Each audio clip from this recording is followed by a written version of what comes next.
My wife cheated on me after 20 years together because I was too old for her. I used to believe that time was polite, that it knocked before entering, that it asked permission before rearranging your life. I was wrong. Time is more like a silent programmer running background updates while you sleep. You wake up and suddenly the interface looks familiar, but nothing behaves the same. I am 46 years old. I write code for a living, complex systems, clean logic, predictable outcomes. I have spent my entire adult life believing that if you do things right, you get the right result. My wife and I met in college. She was laughter and confidence. I was ambition and curiosity. We grew together, or at least that is the version I told myself for 2 decades. While I climbed career ladders and optimized algorithms, she optimized herself. Gym routines, nutrition plans, morning jogs that turned into half marathons. She did not need to work. My income made that possible, and I was proud of it. Proud in that quiet provider way men do not talk about much. I liked coming home knowing the bills were paid and the fridge was full, and someone was waiting for me. What I did not notice was the silence growing between us. Not loud silence, the dangerous kind, polite silence, the kind that smiles and nods and says everything is fine. She started saying things like you are always tired and you never want to go out anymore. I joked about being an old laptop that needs a longer charging time. She laughed, but not with her eyes. She talked about enjoying life, about not wanting to waste her best years. I assumed she meant travel or hobbies, or maybe finally starting that yoga instructor course she mentioned once. I said we could plan something. I always said we could plan something. Programmers love plans. Life does not always compile them. The first rail crack appeared on a random Tuesday. I came home early because a deployment finished ahead of schedule. I expected surprise, or maybe mild annoyance. Instead, I got panic disguised as enthusiasm. She jumped up. Too fast. Asked why I was home. Told me she was just heading out to meet a friend. I remember thinking how strange it was that she did not name the friend. Names matter to me. Unnamed variables usually hide bugs. She left, and the house felt different. Not empty, staged, like a hotel room pretending to be a home. I sat on the couch and noticed her phone on the counter, face down. She never left her phone. Never. I did not touch it. Not because I am noble, but because I was afraid of what a single swipe could do to 20 years of shared history. Denial is a powerful firewall. That night she was cheerful. Almost too cheerful. She talked about a new gym class. About people who live fully. She said people our age are still young if they choose to be. She looked at me when she said that. Not unkindly. More like a manager explaining why a position is being eliminated. I laughed and said I feel young on the inside and slightly expired on the outside. Humor is my default exception handler. She smiled and went to bed early. I stayed up debugging code that did not need debugging. My mind kept replaying that moment with the phone, the unnamed friend, the way she said our age, not my age, our age, as if preparing a shared resignation letter. I did not know it then, but that was the night the story truly began, not with betrayal, not with anger, but with the quiet realization that something precious was being rewritten without my consent. After that night, my life turned into a background process running at full capacity while pretending everything was normal.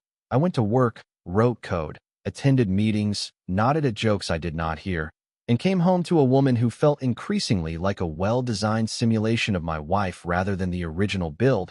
She started staying out later, not dramatically late, just late enough to make explanations sound rehearsed, dinner with friends, fitness events, spontaneous plans. She used the word spontaneous a lot, like it was a badge of honor. I noticed she dressed differently when she went out. Not inappropriate, just intentional, like every detail was being optimized for an audience that was not me. I tried to talk, gently, carefully, like defusing a device I did not fully understand. I asked if she was happy. She said happiness is complicated.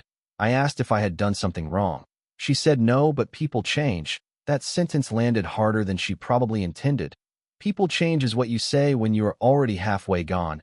I suggested a weekend trip. She said she already had plans. I suggested dinner at our favorite old place. She said that place makes her feel old. There it was again. That word, old, floating between us like a passive-aggressive notification. I looked in the mirror more often, noticed the gray in my beard, the faint lines around my eyes, the body that still worked but no longer bounced back after long nights. I did not hate my age. I earned every year. but I could feel her measuring me against some invisible benchmark. One evening while she was in the shower, her phone buzzed on the counter. Again face down, again innocent looking. This time I noticed the screen light up with a name I did not recognize. Just a first name, short, casual, friendly, the kind of name that does not sound like trouble until it absolutely is. I still did not touch the phone. I am not proud of that, but I am honest. Part of me still wanted plausible deniability. The shower turned off. I stepped away like a teenager caught near something forbidden. That night she fell asleep quickly. I lay there staring at the ceiling, thinking about how many nights I had stayed up solving problems that mattered less than this one. The next day at work, I made mistakes, small ones, missing semicolons, logic errors. My junior developer asked if I was okay. I said I just need more coffee. The universal lie of responsible adults. The real confirmation came a week later, accidentally. The most brutal truths usually do. I came home early again. Different day, same quiet house. This time her laptop was open on the dining table. I did not plan to look. I really did not. But the screen was right there, a chat window open, active, unashamed. I saw my wife smiling in a photo she had sent, a smile I had not seen in months. The messages were not explicit, nothing dramatic, just familiarity, inside jokes, plans, a lot of laughing emojis, the kind of intimacy that does not need to explain itself. I felt oddly calm, like when a system finally throws an error you have been expecting. I scrolled just enough to see the phrase "I am with him because he makes me feel young again." There it was, the variable name finally revealed. I closed the laptop, sat down, and waited. When she came home, I did not yell. I did not accuse. I asked one simple question. Who is he? She froze. Not because she was caught, but because she had not planned this version of the conversation. She sighed. The sigh of someone tired of pretending, and said his name like it was a formality. She said it just happened, that she still cared about me, that she did not plan to hurt me. I almost laughed. People always say that as if pain requires planning permission. I asked why, and she looked at me with something between guilt and honesty and said, I do not want to feel old anymore. I realized then that this was not about love or desire or even betrayal in the dramatic sense. It was about fear, hers, of time, of mirrors, of becoming invisible. And somehow I had become the symbol of everything she was running from. I told her I needed time. She nodded too quickly, relief flashing across her face. And in that moment, I understood something important. I might have been losing my wife, but I was about to find myself, and whatever came next would not be written by anyone else. The days after the truth came out moved slowly and all at once, like a corrupted file trying to load. Everything lagged. Everything felt unstable. We lived in the same house, but on different timelines. She was careful now, overly careful, asking if I was okay, offering conversations she would have avoided a month earlier. Guilt is a strange motivator. I told her I needed space, not because I was falling apart, but because I needed to hear my own thoughts without her narrative overlaying them. I started taking long walks after work, no headphones, just me and the sound of my shoes on the pavement. I noticed things I had ignored for years. How my neighborhood smelled after rain, how quiet the evenings were, how my mind still worked sharply even when my heart felt bruised. She continued seeing him, not openly, but not secretly either. Honesty became her new accessory. She said she did not want to lie anymore. I thanked her for that with a smile that surprised us both, because somewhere inside I felt a shift, not rage, not despair, but clarity. I stopped trying to compete with a younger version of myself I was never meant to be. I went back to the gym, not to prove anything, but because my body deserved maintenance like any good system. I reconnected with friends I had slowly ghosted over the years, guys who had their own stories of reinvention and failure and unexpected peace. They listened without judgment, made jokes about midlife updates and emotional software patches. Humor helped. It always does when used wisely. One night she asked if we could talk, really talk. We sat across from each other like colleagues negotiating the end of a long project. She said she felt alive again. I said I believed her. She said she did not know what that meant for us. I said I did. She looked confused. I explained that love built on shared history still matters, but it cannot survive being treated like an obstacle. I told her I would not beg to be chosen. I told her I respected myself too much for that. Her eyes filled, but I did not rush to comfort her, not out of cruelty, but out of necessity. This was her process now, not mine.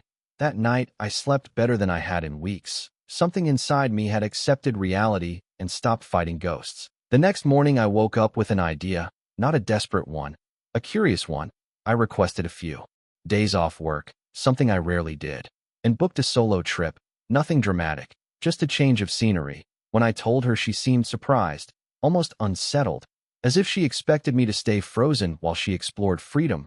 I smiled and said, I think it is time I enjoy life too, not in spite of my age, but because of it. She nodded slowly, maybe realizing that the story she told herself had more than one main character. As I packed my bag, I felt something close to excitement, not for revenge or validation, but for discovery. The kind that happens when you stop clinging to what was and start paying attention to what still can be. And as I closed the door behind me, I knew this chapter was not about loss. It was about momentum, and momentum once gained is very hard to stop. The trip was not about escaping. It was about recalibrating. I chose a small coastal town, the kind of place where time feels less judgmental, where nobody cares how old you are as long as you tip well and know how to enjoy a quiet morning. I spent my days walking along the water, thinking about the strange way life tests you when you get comfortable. I realized how long I had defined myself through stability, through being the reliable one, the provider, the man who held things together, and how easily that identity had been mistaken for stagnation. One afternoon, I sat at a cafe working on a personal project, an idea I had shelved years ago because it was not practical enough, a small app designed to help people track personal reinventions, not goals or productivity, but change itself, moods, habits, patterns, the kind of thing I suddenly understood very well. I felt alive building it, not because it would make money, but because it made sense. Strangers talked to me, casually, without expectation. One woman joked about my laptop looking more tired than I did. I laughed and told her we were aging gracefully together. It felt good to be seen as a whole person again, not a symbol of time passing. At night, I called home once, not to check on her, but to check on the house. She sounded distracted, distant. I wished her well and meant it. When I returned a few days later, the atmosphere had changed. She seemed restless, uncertain, like someone who realized freedom is not as simple as it looks in commercials. She asked how my trip was. I told her the truth, that it was clarifying, that I felt lighter. She studied me like she was trying to identify what had changed. I did not explain everything. Growth does not require a presentation. Over the next weeks, I shifted my routines. Earlier mornings, better food, fewer late nights staring at screens. I accepted a speaking invitation at a tech meetup, something I would have declined before. I enjoyed being on stage, sharing experience instead of just output. She noticed the changes, started asking questions, subtle ones, about what I was thinking, where I saw myself in the future. I answered honestly, but not defensively. One evening, she told me the man she was seeing made her feel unsure now. She said he lived in the moment, but avoided responsibility. I nodded, not smug, just aware. Youth without depth gets exhausting quickly. She asked if I thought we could fix things. That question landed softly, not because it was weak, but because it was late. I told her I was not interested in going backward, only forward, and forward would require honesty, accountability, and equal effort, not fear-driven choices. She listened quietly. No promises were made, and that was fine. The power dynamic had shifted without a single argument. I was no longer chasing clarity. I had it, and she could feel that. Sometimes the most unsettling thing you can do is stop reacting, stop proving, and simply continue becoming yourself. And as the days passed, I understood something deeply comforting. Getting older was not my problem. Staying still would have been. And I was done standing still. Clarity changes the way you listen. Suddenly, every word lands exactly where it belongs. No echo, no distortion. She started watching me differently, not with desire exactly, but with curiosity, like someone realizing they misjudged a variable in a long-running equation. One evening, she asked if I was seeing someone. I smiled and said no, not because I could not, but because I was not interested in distractions. That answer unsettled her more than a yes would have. I could tell. The house felt quieter, but not heavier, just honest. She began coming home earlier, dressing less for an audience and more for comfort. Small signals. People sin when they are unsure who they are performing for. One night, she admitted she felt lost. She said she chased youth because she was terrified of becoming irrelevant, invisible. She said being with someone younger made her feel like time had paused. I listened without interrupting, not as her husband, but as a man who had already processed his own reckoning. I told her invisibility does not come from age. It comes from not knowing who you are when nobody is watching. She cried then. Quietly, no theatrics. And I felt compassion without surrender, two emotions that can coexist if you let them. The next week, she ended the affair, not triumphantly, not dramatically, just ended it. She told me and waited for my reaction. I thanked her for telling me and went for a walk. When I came back, she asked what that meant for us. I said it meant she finally made a decision for the right reason. Not fear, not excitement, but self-awareness. I told her rebuilding trust would not be automatic. That time together did not guarantee a future together. She nodded, accepted that reality, and for the first time in months we spoke like equals again, not as pursuer and escapee, but as two adults facing consequences. I continued working on my app, launched a beta version. People responded to it, real people, stories similar to mine. Messages from men and women navigating reinvention without drama. That feedback mattered more than I expected. It reminded me that growth is contagious. When it is honest, she noticed my confidence was quieter now, less performative. She asked if I still loved her. I thought carefully before answering, then said love does not disappear overnight, but it does evolve, sometimes into something that requires distance to survive. She accepted that answer too. There was no explosion, no final argument, just a slow realignment of reality. We began discussing practical things, finances, living arrangements, futures, not as enemies, but not as lovers either. Somewhere in that space, I realized I was not afraid of being alone, and that knowledge felt like standing on solid ground after years of walking on a moving platform. Aging had not diminished me. It had stripped away illusions, and in their absence, I found something far more valuable: self-respect, direction, and the calm certainty that whatever ending awaited this story, it would be one I could live with, head held high, fully present, and unafraid of the next update life had in store. The strange thing about emotional distance is how peaceful it can be when it is chosen instead of forced. We started living like thoughtful roommates, sharing a long memory, polite, careful, occasionally warm, but no longer pretending. Friends noticed the shift before we named it. They said I looked calmer, more grounded, like someone who finally stopped arguing with the calendar. She, on the other hand, seemed suspended, unsure whether she was landing or still falling. One night, she asked if I ever felt replaced. The question surprised me, not because it was cruel, but because it was vulnerable. I told her the truth, that I never felt replaced. I felt misunderstood. I said being left for youth is different than being left for love. One feels insulting, the other at least makes sense. She nodded slowly, absorbing that without defense. She admitted she expected me to beg, to panic, to compete. She said my refusal to do any of that forced her to face herself without distractions. I smiled and said growth has a way of making spectators uncomfortable, especially when they assumed you would stay predictable. Work offered me a leadership role around that time. More responsibility, more visibility, the kind of opportunity one would have once declined to keep life balanced. This time I accepted, not because I wanted to prove anything, but because I trusted my capacity again. She congratulated me genuinely. I could hear it in her voice, pride without possession. One evening we sat down and acknowledged the truth we had been orbiting, that we were no longer moving in the same direction, not angrily, not tragically, just honestly. She said she needed to rediscover herself alone, without leaning on comparison or rebellion. I said I needed a future built on mutual choice, not familiarity. There was sadness but no panic, nostalgia but no bargaining. We agreed to separate, calmly, respectfully, like two people closing a book they both loved but no longer needed to reread. The night before she moved out, we shared a quiet dinner, talked about college memories, inside jokes, the version of ourselves that built a life together with the tools we had then. She thanked me for not breaking when she did. I told her I did not stay strong to teach her a lesson. I did it because I finally learned one myself. When she left the next morning, the house felt empty, but not hollow. I walked through each room, noticing echoes without grief, space without fear.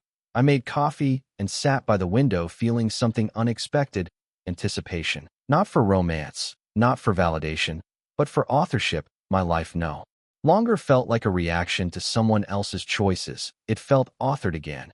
And that realization carried a quiet power, the kind that does not announce itself, but changes everything that follows. Time did what it always does when you stop fighting it. It moved forward and somehow brought peace with it.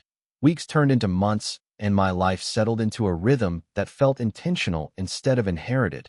The house became mine in a new way, not filled with memories, but with possibilities. I rearranged furniture, not dramatically, just enough to signal change. I hosted friends again, cooked badly, and laughed.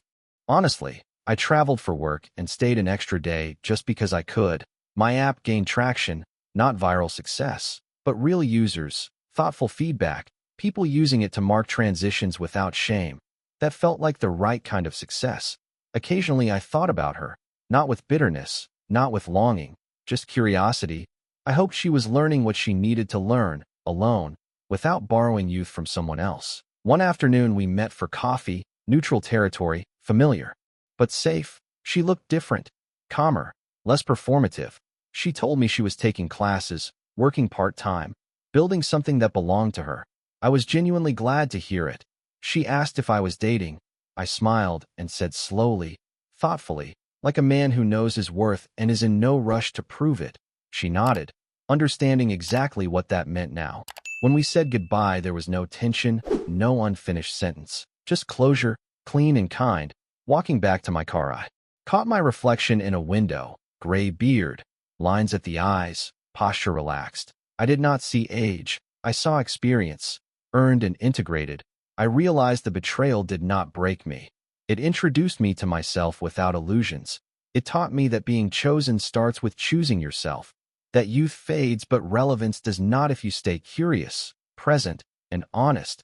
I did not win because she left or because I moved on. I won because I did not shrink. I did not chase. I did not surrender my dignity for comfort. I adapted, learned, evolved, just like any good system should.